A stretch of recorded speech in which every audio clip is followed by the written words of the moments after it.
Hello, little dreamers. I'm Luna. Welcome to Luna Bedtime Story. If you'd like a new bedtime story waiting for you every week, don't forget to subscribe and join our cozy little family. Now, get comfortable. Snuggle into your favorite blanket. Let your shoulders relax. Close your eyes. Let's begin our story. Snow had swallowed the road by the time Maya Sen returned to Bellweather. It covered the mountain pass in white folds, erased the stone boundaries between fields, and pressed heavily upon the roofs of the village. From the window of the rattling bus, Maya watched familiar buildings emerge from the storm like half-remembered shapes: the bakery with its crooked chimney, the chapel at the northern end of the square, the narrow house which she had spent most of her childhood, and above them all, the clock tower. Its black stone rose from the center of Bellweather, taller than every roof and older than every living resident. Snow clung to the carved figures beneath its 4 clock faces. The hands had not moved in 20 years. They still pointed to 11:53, 7 minutes before midnight. The bus stopped beside the frozen fountain. Maya stepped down with her suitcase and immediately saw her aunt waiting beneath a red umbrella. Elise Sen looked smaller than Maya remembered. Silver now ran through her dark hair, and winter had reddened her cheeks. Yet her eyes remained bright and steady. "You came," Elise said. "You made it sound urgent. It is urgent." Elise embraced her. For a moment, Maya breathed in the familiar scent of lavender soap and cedar smoke. It reminded her of childhood mornings, wool blankets, and her aunt preparing breakfast after nightmares. Then Maya looked toward the clock tower. "You did not tell me it was collapsing. If I had, would you have come?" "No. That is why I did not tell you." Maya almost smiled. She had left Bellweather 12 years earlier to study architecture. Since then, she had built a career restoring damaged theaters, municipal halls, and old houses. She understood how water cracked stone and how rust weakened iron. She knew how neglected structures kept records of every storm they had survived. She had never expected to restore the tower where her father's final secrets remained buried. Festival banners crossed the village square. Stalls had been built around the fountain, and shopkeepers carried boxes of candles, cakes, and copper handbells. Bellweather's winter festival would begin the following evening. Every year at midnight, the villagers gathered beneath the silent tower and rang their handbells to welcome the longest night. The tower itself had not sounded since Maya's father died. "Who approved the restoration?" Maya asked. "The village council." "Bellweather's council cannot afford to replace 3 broken street lamps. It has a private benefactor." Maya stopped. "Edwin Vale?" Elise did not answer. She did not need to. Edwin Vale had employed Maya's father as a surveyor and historical researcher. He owned the largest house in Bellweather and one of the most valuable private collections of antiquities in the country. Museums praised his expertise. Universities invited him to lecture. Politicians attended his dinners. Maya remembered him as a thin man with white hair, cold eyes, and a voice that made every sentence sound like a verdict. "Why does Edwin want the tower repaired?" she asked. "He says it is part of Bellweather's history. Edwin only preserves history when he can put his name on it." "Perhaps you should hear him before deciding what he wants." "I already know what he wants." Elise looked, heard the tower. Your father once believed that too. They crossed the square as snow settled on their coats. Near the tower entrance, a man was striking a tuning fork against the stone. Maya recognized Jonas Reed by his eyes. He had been a thin, serious boy when she left Bellweather. Now he was broad-shouldered and dark-haired, with a leather roll of tools hanging from one arm. He placed the vibrating fork against the wall and listened. The stone still sings, he said. Stone does not sing, Maya replied. Jonas turned and smiled faintly. You have been away too long, or you have spent too much time talking to buildings. My grandfather used to say everything has a voice if you strike it correctly. Maya glanced at the tower. Jonas's grandfather, Elias Reed, had been the village clockmaker. 50 years earlier, he had redesigned part of the tower mechanism. Edwin Vale had financed the work and later displayed its plans as part of his own historical collection. According to Jonas, Edwin had stolen both the plans and the credit. Are you repairing the clock? Maya asked, trying to understand it. Has the council hired you? They have promised to. That means no. Jonas shrugged. Somebody has to remember how the mechanism works. A deep voice interrupted them. Bellweather has remembered perfectly well without your assistance. Mayor Hollis walked toward them in an expensive gray coat. He had been a junior councilman when Maya was a child. Time had whitened his beard and deepened the lines beside his mouth, but his ceremonial smile had not changed. Maya Sen, he said, extending his hand. Our wandering daughter returns. I did not know I belonged to the council. You belong to Bellweather. That is not the same thing. The mayor lowered his hand. We are grateful you accepted the commission. Several firms expressed interest, but Edwin insisted you should lead the restoration. Maya looked at Elise. You did not tell me that. Elise tightened her grip on the umbrella. Mayor Hollis continued before she could respond. Edwin believed Aaron's daughter was the only suitable architect. Your father understood the tower better than anyone. My father died 20 years ago. Knowing him does not make me qualified. Your reputation makes you qualified, and my father makes me obedient? Hollis's smile faded. Edwin is accustomed to getting what he wants. So am I.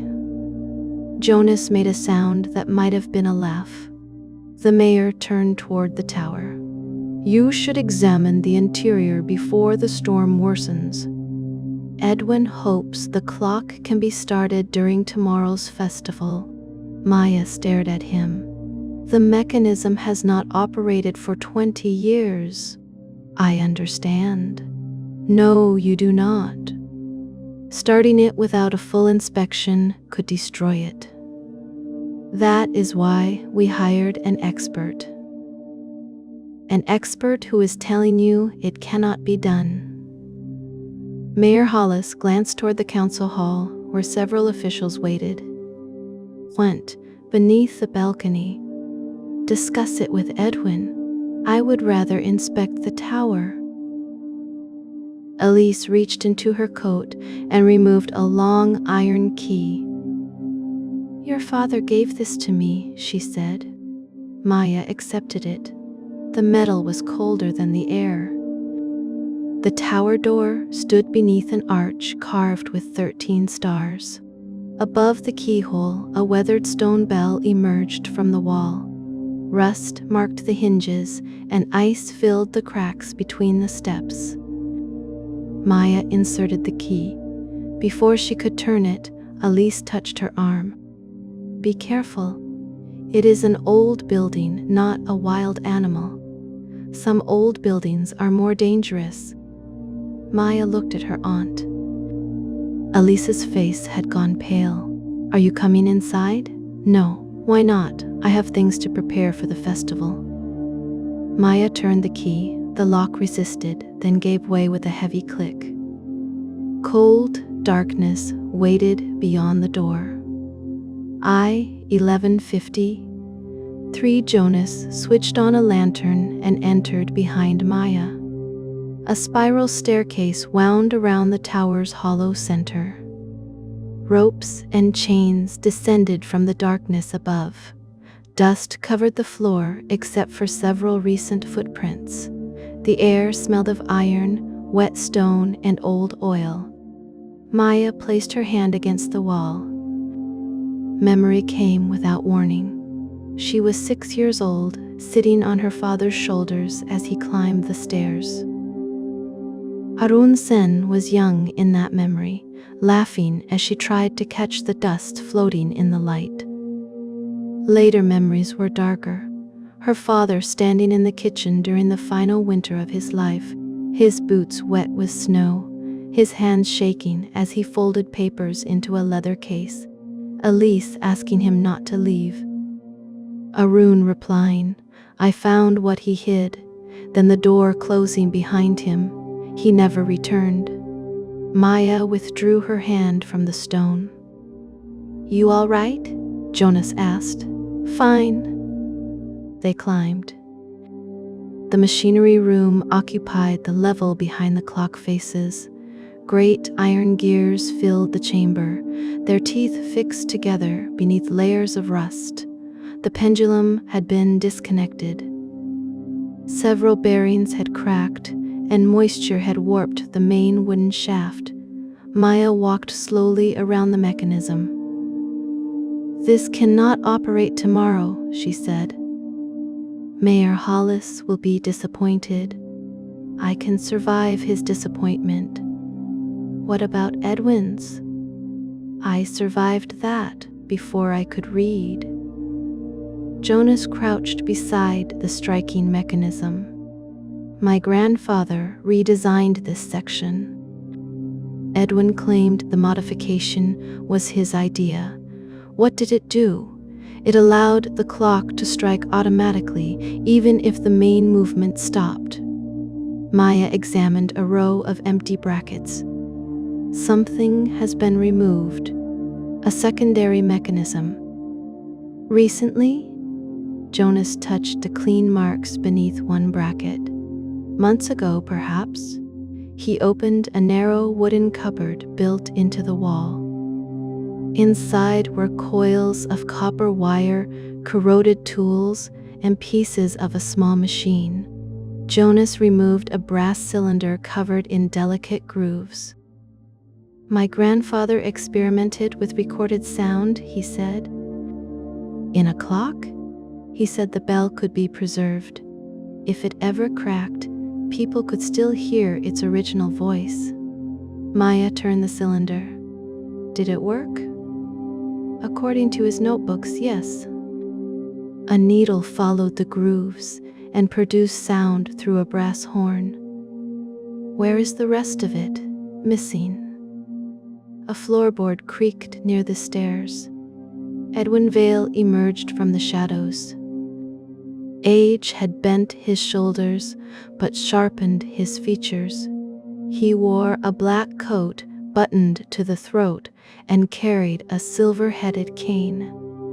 An iron key hung from a chain around his neck, beside an old pocket watch. His pale eyes settled on Maya. Arun's daughter, he said. Maya, I know your name. Then use it. Jonas turned away to hide a smile. Edwin stepped into the machinery room. You resemble your father. I am told that by people who want me to trust them. And do you? Usually not. Edwin examined the silent gears. Will it be ready for tomorrow? No. You have not inspected it for an hour. I did not need an hour to see that the main shaft is warped. Replace it. The tower contains original components. Restoration is not the same as renovation. It is a clock, Miss Sen, not a sacred relic. Then why are you paying to preserve it? Edwin's mouth tightened. History is valuable because it survives. Sometimes it survives because someone profits from it. Jonas moved closer, but Edwin ignored him. I expect the tower to strike at midnight tomorrow, Edwin said. The council has arranged a ceremony. Then the council should arrange a miracle. Edwin's hand closed around his watch chain. The clock stopped at 11:53 on the night your father died. Maya felt the air change.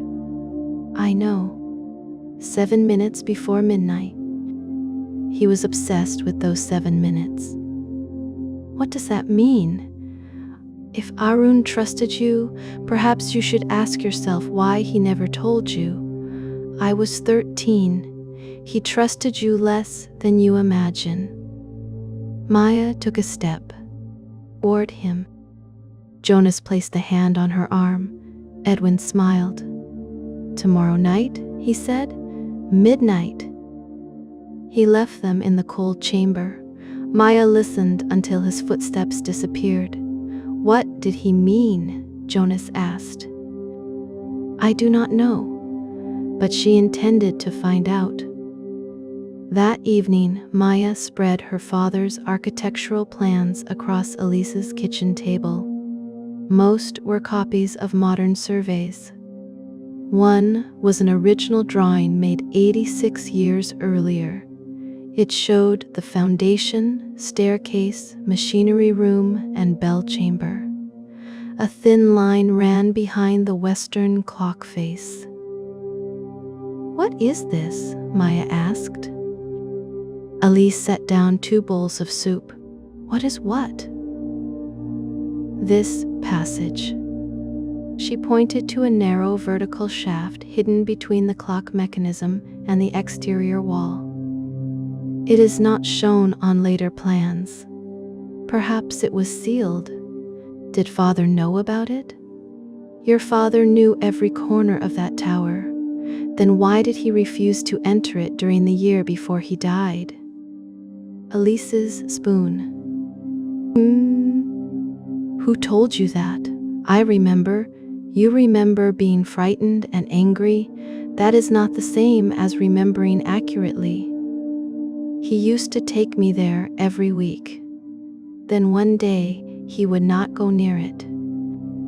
He crossed the square just to avoid walking beneath its shadow. Elise sat opposite her. Your father believed Edwin was watching him. Why? He never told me. That is not true. Elise looked down at the plans. Maya continued, I heard you arguing on the night he died. Father said he had found what Edwin hid. Children misunderstand adult conversations. I was 13, not 3. You were a child who had already lost her mother. Arun wanted to protect you, and you have spent 20 years doing the same? Elise stood abruptly. You think truth is simple because you have never had to decide whether someone you love could survive it. You do not get to make that decision for me. I already did. The words silenced them both. Elise carried the bowls to the counter. Some structures remain standing only because no one opens the walls, she said. Maya studied the forgotten shaft behind the western clock face. And some collapse because the damage stays hidden. 2. The Winter Festival. The storm continued through the following day, but Bellweather's festival began as planned. Lanterns glowed beneath the snow. Musicians played near the fountain, and merchants sold spiced cakes, roasted chestnuts, and brass bells tied with blue ribbon. The clock tower stood dark above the celebration. Maya and Jonas spent the morning inspecting its upper levels. The great bell remained intact, but its iron hammer was disconnected. Even if the main mechanism could be repaired, the bell could not strike. At noon, Jonas called Maya to the western wall. He had removed a panel behind one of the largest gears, revealing a narrow opening. "The maintenance shaft," Maya said. Cold air moved through it. The passage was barely wide enough for a person. Iron rungs climbed behind the clock, faced toward the bell chamber. Other rungs descended into darkness. "Where does it lead?" Jonas asked. "According to the old plan, an exterior hatch above the storage house roof." The storage house was built against the tower afterward. Anyone could climb onto its roof and enter unseen. Why was this removed from later plans? Jonas touched the stone. Maybe someone wanted the tower to have only one entrance. They examined the passage but found the upper hatch bolted. Snow had warped through the cracks, forming a thin layer of ice. On the way down, Maya noticed scratches beside the main door's interior bolt. Someone had recently tied a thin cord around its handle.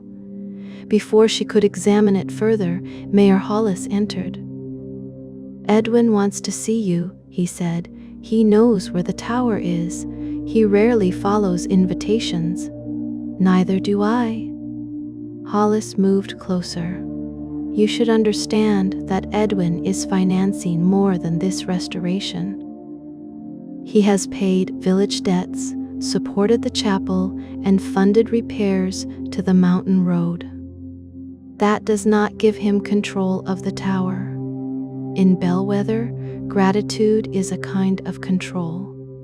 Is that why you are afraid of him?" The mayor's expression hardened. "I am not afraid." "Then why are you whispering?" Hollis looked up the staircase before answering. "Edwin owns letters written by my father when he was mayor. 40 years ago, a young protester disappeared during a dispute over the northern border. People accused my father of ordering the constables to destroy evidence. Did he? No. What do the letters say? Nothing criminal. But taken out of context, they could ruin my family's name. And Edwin threatened to release them? He reminded me that history belongs to the person who keeps the records. What does he want from you? His name. Engraved beneath the restored clock?" Maya almost laughed. "That is all? That is what he admits to wanting." Hollis left. Shortly before sunset, Clara Vale arrived. Edwin's daughter wore a blue velvet coat. Snow rested in her dark hair, but she seemed not to notice the cold. She and Maya had attended the same school. Clara had been quiet, intelligent, and constantly watched by her father. "My father asked for you," Clara said. "So I have heard." Clara handed her a folded note. Maya opened it. "Come to the tower at 11:45. Bring Arun's original plans. Come alone." It was signed with Edwin's initials. "Why did he give this to you?" "He did not." "I found it on his desk." "Then why bring it?" "Because I know what he does when he wants something." Maya folded the note. "What does he want from me? Something your father left behind. You know about that?" "I know my father has spent days studying old inventories. He asked whether you still possessed Arun's papers." "Why?" He did not tell me.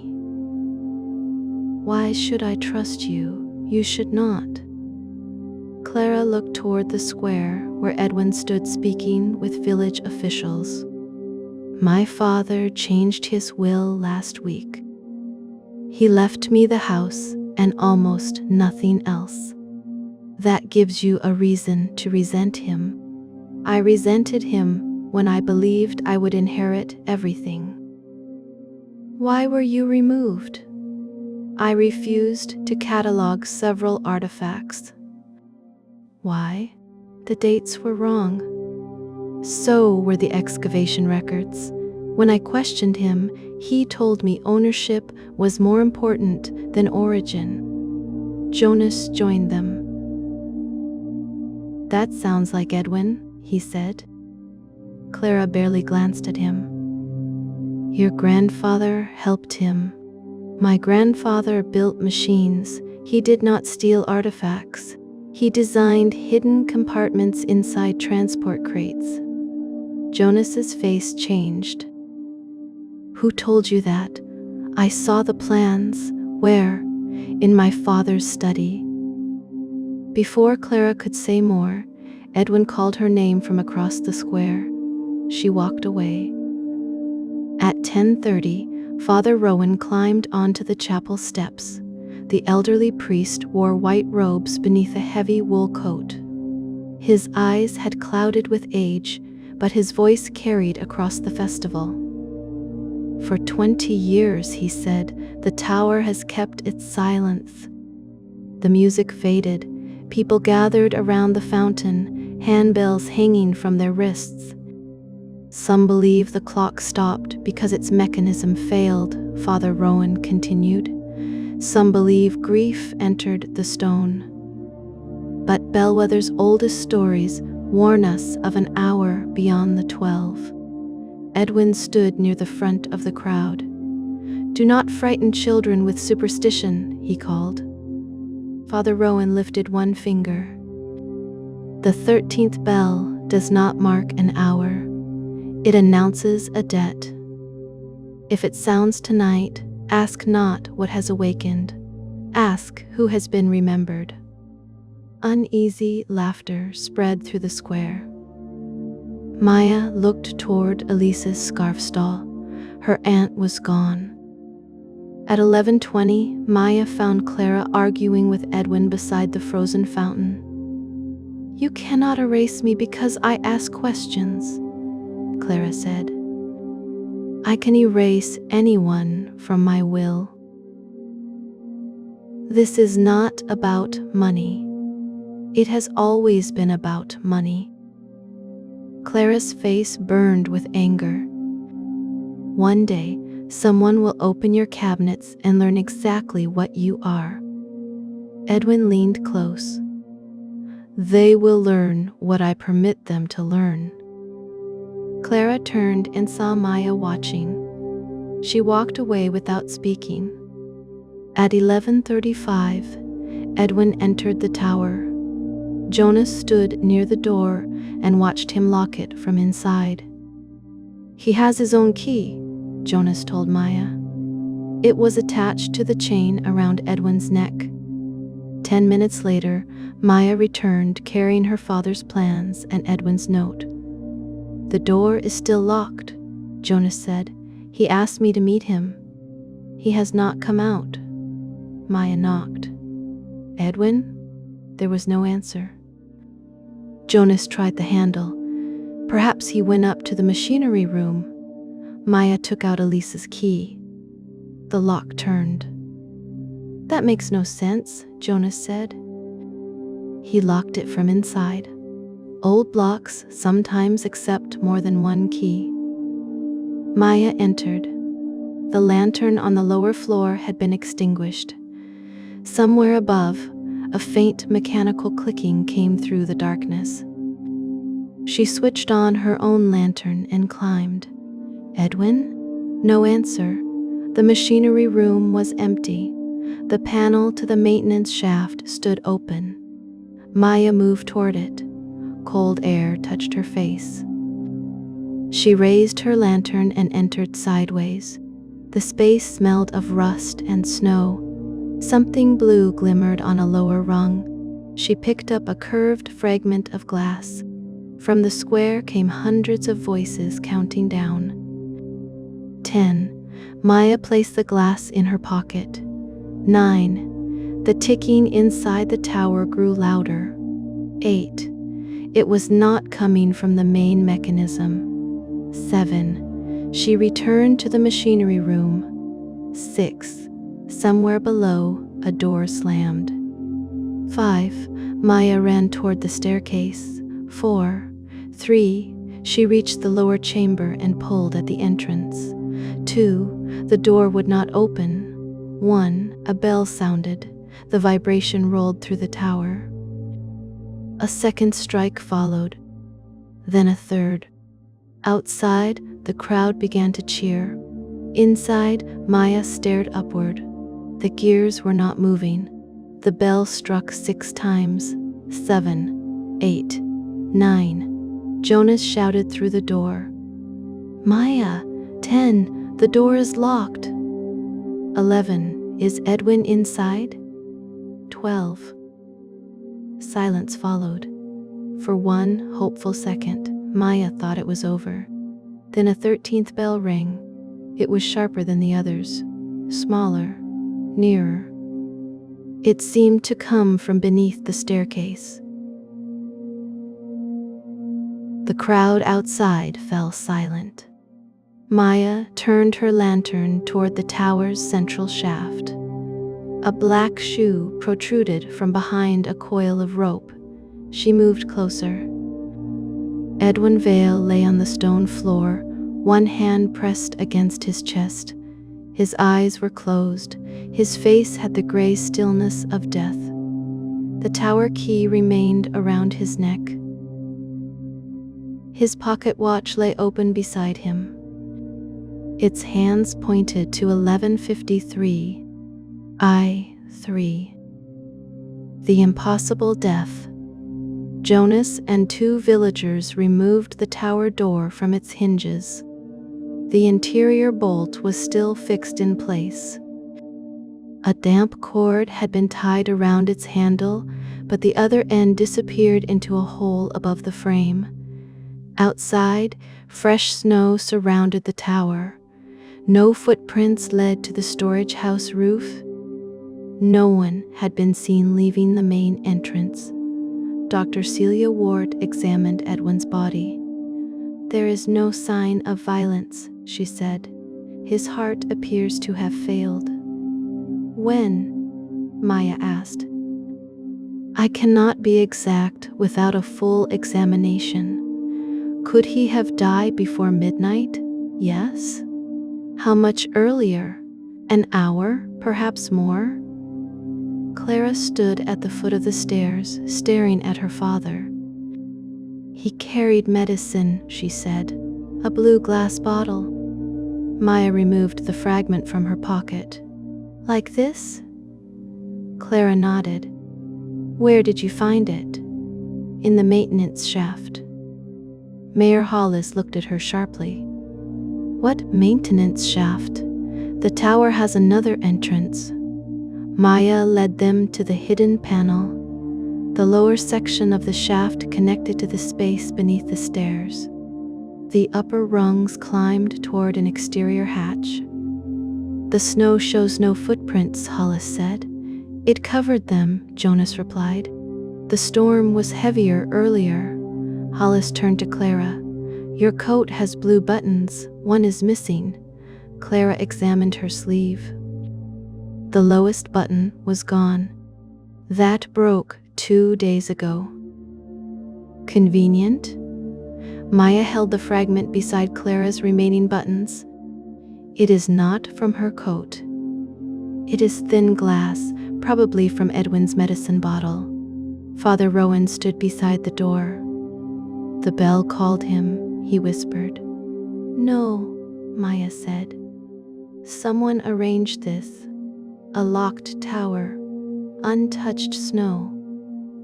A dead man carrying the only key. The key was not the only way inside. but the door was bolted. Maya examined the damp cord. It was bolted after the killer left. She followed the cord upward. It passed through a narrow opening and joined the old bell rope. The rope was wet despite the dry interior. Jonas touched it. "There was ice here," he said. "A block of ice could have held the cord in position," Maya replied. "When it melted, a weight dropped and pulled the bolt closed." "So someone created a locked room," Clara said. "Exactly." Mayor Hollis looked at Edwin's watch. "He died at 11:53. "No," Maya said. "His watch stopped at 11:53 because the tower stopped at 11:53. Someone wanted us to connect his death to the clock." Jonas looked upward. "There is another problem." He led Maya back to the bell chamber. The great bronze bell hung motionless. Dust covered its hammer joint. The disconnection was exactly as they had left it that afternoon. "This bell did not strike tonight," Jonas said. "Then what did we hear?" They searched the chamber. Behind several decaying canvases, Maya found a wooden cabinet connected to 2 brass horns. Inside was a machine built around a grooved cylinder. Jonas stared at it. "My grandfather's recorder." He turned a side handle. The cylinder rotated, and a faint bell sound emerged from the horns. Someone had restored the old invention. They played the full recording. There were 12 strikes, only 12. "The 13th came from below," Maya said. They returned to the lower chamber. Beneath the staircase, beside where Edwin's body had been found, they discovered a small brass handbell attached to a length of thread. The thread ran into the maintenance shaft and up toward the recording machine. "The final turn of the cylinder pulled it," Jonas said. The crowd heard 12 recorded strikes and 1 real handbell. They assumed the tower had sounded 13 times. "Why create the extra strike? To make a legend," Father Rowan said from behind them. Maya turned. The old priest gripped his cane with both hands. "Edwin knew the story," he continued. "When we were children, he feared it. I thought he mocked it. People often mock what frightens them." Maya looked at Edwin's stopped watch. The legend was part of the disguise. Everyone would remember that he died when the 13th bell sounded. "But he was already dead," Jonas said. "Yes, long before midnight." IV. The Secrets of Bellweather. The storm blocked the mountain road until morning. With no police able to reach Bellweather, Mayor Hollis ordered everyone connected to the tower to remain in the village hall. Maya questioned them one by one. Clara admitted writing the note that brought Maya to the tower. "I wanted you to confront him," she said. "You forged Edwin's initials. I knew he would be there. I thought the plans might contain proof of what he had done. You could have gone yourself." My father never answered my questions. He might have answered Aaron's daughter, or he might have harmed me. Clara looked ashamed. "I did not think of that. Where were you when the bell sounded?" "Beside the fountain. More than 100 people saw me." Mayor Hollis admitted entering the tower at 10:15. "I demanded my father's letters," he said. "Edwin refused. Was he alive when you left?" "He was standing in the lower chamber." "Did you threaten him?" "Yes." "With what?" Hollis hesitated. "I told him that if he released the letters, I would expose his collection." Everyone knew some items had questionable histories. Did you know about the maintenance shaft? No. Father Rowan admitted entering shortly after Hollis. I asked Edwin to abandon the restoration. Because of the 13th Bell legend? Maya asked. Because of your father. The priest's hands trembled. Arun came to me the week before his death. He had discovered shipping records showing that Edwin stole artifacts from ruins, chapels, and private collections. Some were hidden inside the tower before being transported. Maya felt anger rising in her chest. What did Father ask you to do? To keep copies of the records safe? Did you? No. Why? I feared scandal. Several missing objects had passed through the chapel storehouse. I told Arun to wait until we could proceed carefully. He died while you were being careful. Father Rowan lowered his head. Yes. What happened to the documents? I believed Edwin took them. Jonas waited by the window while Maya questioned him. My grandfather knew Edwin's collection was illegal, he said. Clara was right. He designed hidden compartments, but Edwin told him they were for protecting fragile objects. When did he learn the truth? Shortly before Arun died. What did he do? He burned his plans. Not all of them. No. Edwin had copies. Did you rebuild the sound recorder? Jonas looked offended. I found only the cylinder yesterday. You had the knowledge to restore it. So did anyone who possessed my grandfather's drawings. Where were you at 10:30? In the machinery room. Alone? Yes. When did you leave? Just before 11. I spent the remaining time in the square. Maya saved Elise for last. Her aunt sat near the cold fireplace, hands folded in her lap. You left your stall before midnight, Maya said. I felt ill. Where did you go? Home. Did anyone see you?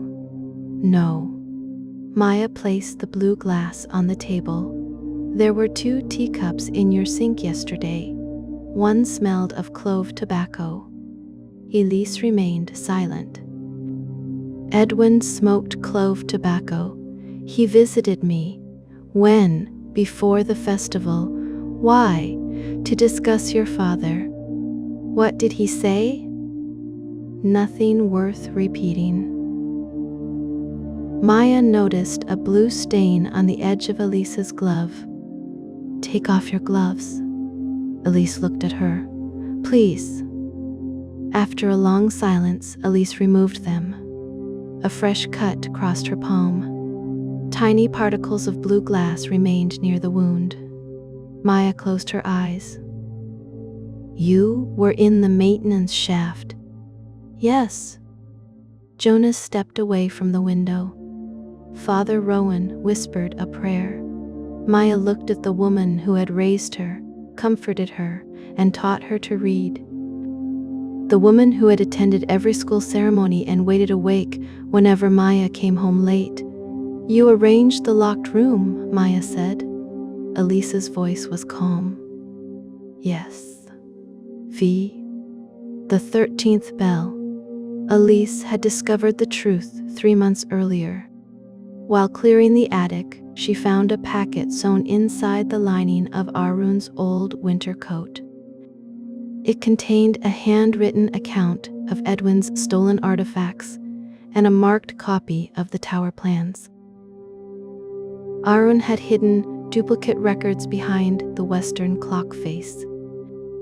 Elise entered the tower through the forgotten maintenance shaft and found them. The documents proved that Edwin had used Bellweather's ruins, chapel, and clock tower as storage points for stolen antiquities. Arun's early signatures appeared on several inventories. At first, he believed Edwin was protecting the objects, Elise said. By the time he understood, his name was already connected to everything. "What happened on the night he died?" Maya asked. Arun arranged to meet Edwin on the western ridge. He planned to force a confession. "You followed him?" "No. He made me stay with you." "Then how do you know what happened?" Edwin told me. The village hall fell silent. "When?" 3 months ago, after I found the documents, I confronted him privately. He admitted following Arun to the ridge. They argued. Edwin tried to take the records and Arun slipped on the ice. Did Edwin push him? No. The answer hurt in a different way. Maya had imagined deliberate murder for 20 years. The truth was colder. Arun fell below the road, Elise continued. He was injured but alive. Edwin climbed down, took the documents from his coat, and left him there. Father Rowan covered his face. "He could have saved him," Maya said. "Yes, but he walked away. Yes."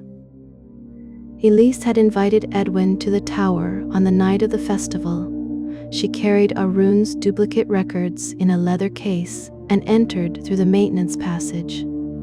She had already repaired Elias Reed's recorder using plans Edwin stored in the tower. She claimed she intended the machine only as protection. If Edwin refused to confess, she explained, I planned to record him. Instead, Edwin laughed at Arun's written account. He called Maya's father a thief who had become frightened by his own weakness. He said Arun's signatures were enough to destroy his reputation. Elise threatened to release everything. Edwin tried to seize the case. They struggled in the narrow shaft. His medicine bottle fell from his pocket and shattered against an iron rung. Then Edwin pressed a hand to his chest. He asked for the tablets, Elise said. I searched, but they had fallen into the darkness beneath the tower. You could have called Dr. Ward, Maya said. Yes. You could have come into the square. Yes. But you did not. Elise looked at her. I remembered your father lying in the snow while Edwin returned to his warm house. I remembered you sitting beside the window, asking why Arun was late. Her voice broke. For 1 minute, I did nothing. Edwin collapsed. Elise knelt beside him but could find no pulse. I did not intend to kill him, she said. But when the choice came, I allowed him to die. Clara turned away, tears running silently down her face. Why create the illusion? Maya asked. Because of Arun's signatures. If the documents were found beside Edwin, your father would be remembered as his partner. I needed time to separate Arun's evidence from the inventories Edwin had forced him to sign. Elise moved Edwin's body to the lower chamber. She set his watch to 11:53, matching the frozen tower clock. She placed the recorder in the bell chamber and connected its final rotation to a handbell below. The first 12 sounds would seem to come from the great bell. The 13th would come from beside Edwin's body. She tied the damp rope to the interior bolt and used a block of ice as a delayed counterweight. As the ice melted, the weight dropped and pulled the bolt into place. Then she left through the maintenance shaft. The snowfall covered her tracks on the storage house roof. The tower would lock itself, Maya said. Yes. And Edwin's key would remain around his neck. Yes. You wanted everyone to believe he died at midnight. I wanted his death to become the story he feared. I wanted Bellweather to remember that stolen history eventually speaks. Mayor Hollis stared at her. You could have released the evidence and said nothing about the tower. Edwin controlled facts, Elise replied. I wanted to give people a legend he could not control.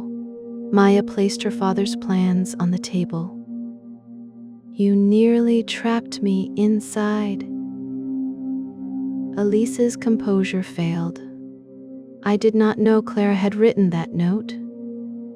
You were supposed to be in the square, but I was not. I heard your voice through the tower door after the bells. I wanted to return, but Jonas and the others were already there. You let me find him. I am sorry. Maya stepped back. Elise reached inside her coat and removed a bundle of papers tied with faded red string. Here is the truth, she said. She placed it on the table. The top pages contained shipping records bearing Edwin Vale's signature.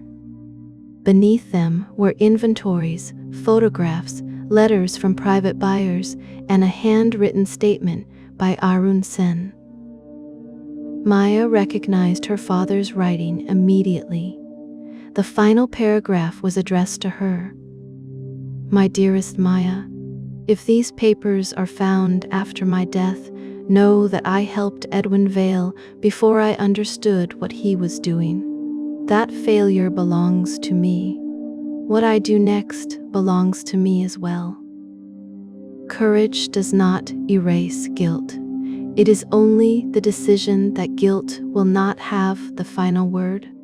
Maya read the paragraph twice. Her father had not been entirely innocent. He had been something more difficult and more human. He had been responsible, and he had tried to make things right. V.I. What the living owe the dead.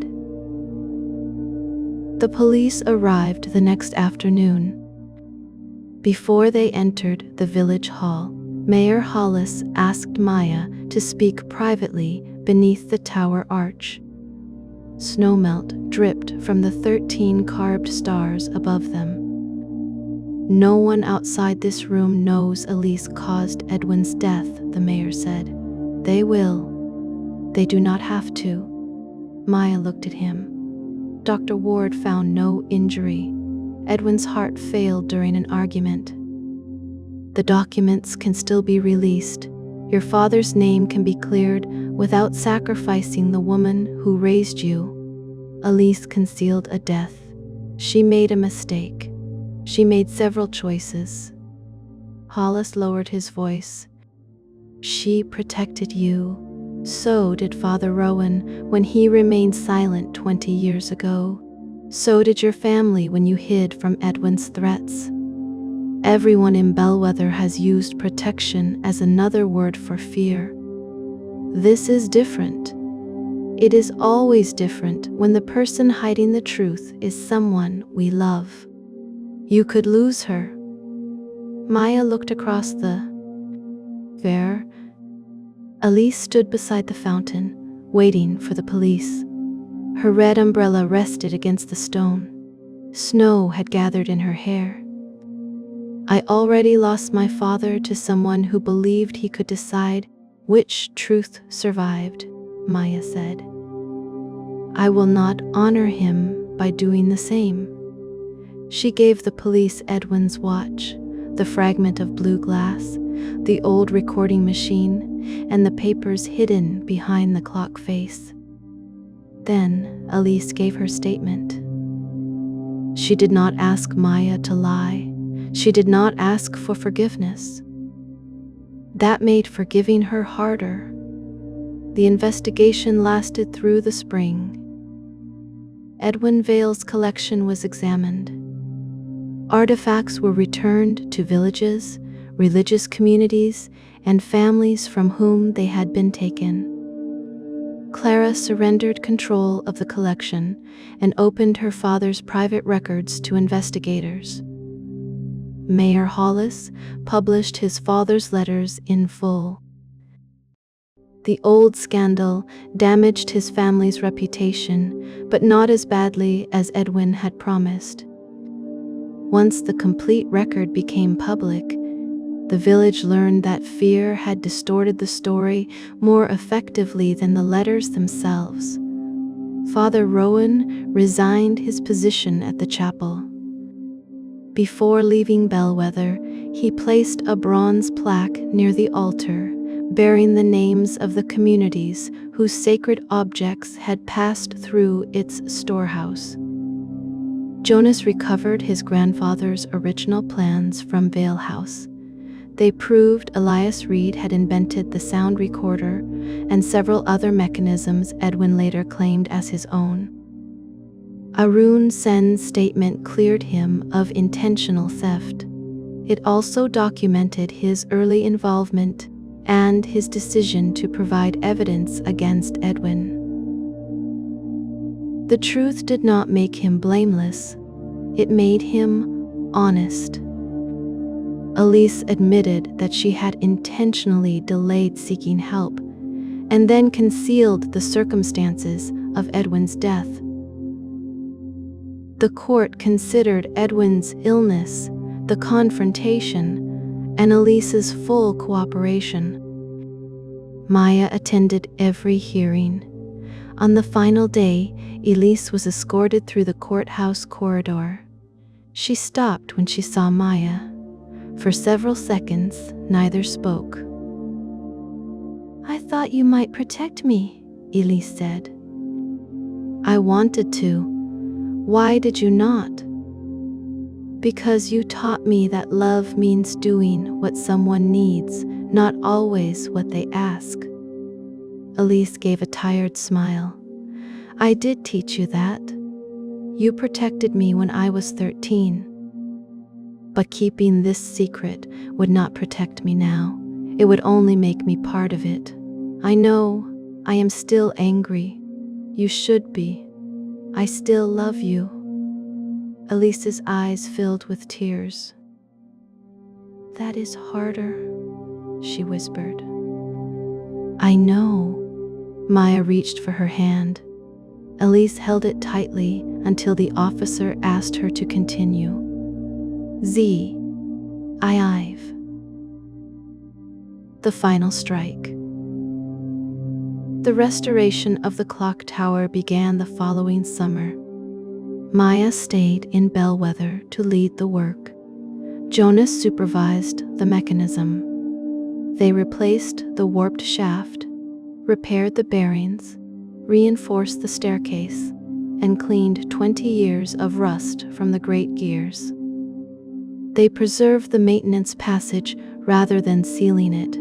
Every later plan removed this shaft, Jonas said one afternoon. Then ours will show it. Some people might prefer it forgotten.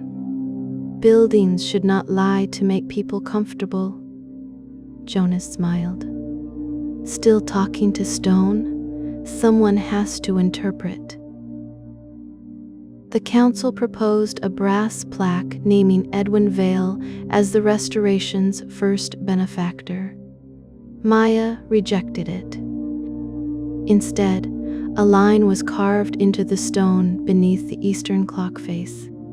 History belongs not to those who possess it, but to those willing to tell it truthfully. Below it appeared 3 names: Edwin Sen, Elias Reed, and all those whose stories were hidden here. The clock was ready by the following winter festival. At 11:53, the hands moved for the first time in 21 years. The crowd became silent. Maya stood beneath the tower with Clara, Jonas, Mayor Hollis, and dozens of villagers. Father Rowan had returned for the ceremony, but remained at the edge of the square. Elise was not there. Maya carried the final letter her aunt had sent from prison. She had read it so many times that the folds had begun to tear. I believed I was giving Edwin's story an ending. Instead, I nearly let him decide the ending of ours. Do not preserve me as innocent. Remember me completely. At midnight, the restored bell struck. 1. The sound traveled across the snow-covered roofs. 2. Maya remembered her father carrying her up the tower stairs. 3. She remembered Elise waiting beneath the red umbrella. 4. She remembered Edwin's watch frozen at 11:53. 5. She remembered the damp rope and the fragment of blue glass. 6. She remembered how easily grief could become certainty. 7. Clara stood beside her, no longer defined by her father's will. 8. Mayor Hollis removed his hat. 9. Father Rowan bowed his head. 10. Jonas watched the clock face with tears in his eyes. 11. Maya unfolded Elise's letter. 12. The final sound faded into the mountains. The crowd waited. No 13th bell followed. Maya looked up at the moving hands. For 20 years, Bellweather had lived 7 minutes from midnight, trapped between what had happened and what people were willing to admit. Now the clock moved forward. Maya approached the tower door and placed her father's iron key in the lock. She did not enter, not yet. Behind her, the festival music began. Children laughed and rang their small brass bells. Snow drifted through the lantern light. Somewhere among those countless bright notes, Maya imagined she heard another sound. Not a warning, not a judgment. A voice preserved in stone. Her father had once written that courage did not erase guilt. It only refused to let guilt have the final word. Maya finally understood. Truth did not repair the past. It did not return the dead, remove betrayal, or transform painful choices into innocent ones. It did not preserve the people she loved exactly as she wished to remember them. Truth simply opened the clock. It revealed the rusted gears, the fractured bearings, the hidden passage, and the hands deliberately held in place. Then it gave the living a choice. They could leave the mechanism frozen, or they could accept the damage, repair what remained, and allow time to continue. Maya turned the key. The tower door opened. This time, she stepped inside without fear.